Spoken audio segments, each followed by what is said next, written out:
Ağzabədəli roman təqdim edir. Pəncərəmdə xırda damcı, şüşə boyu iz salır.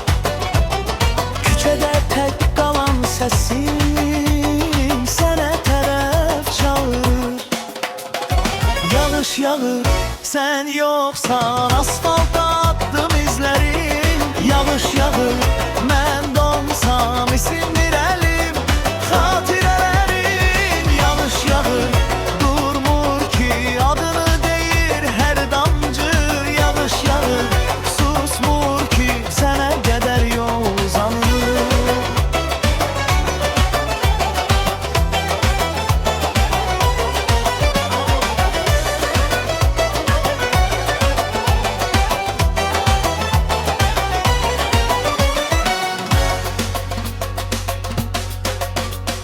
Köhnə paxta yarım mahnı, ortasında qalıb sükut. Sənin qoxun dolu şkafda, geyinmirəm heç bir paltur. Yağış yağır, sən yoxsan, asfalta atdım izlərim.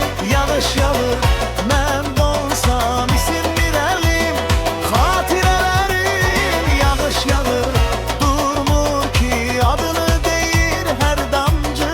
Yağış yağır, susmur ki, sənə qədər yol uzanır.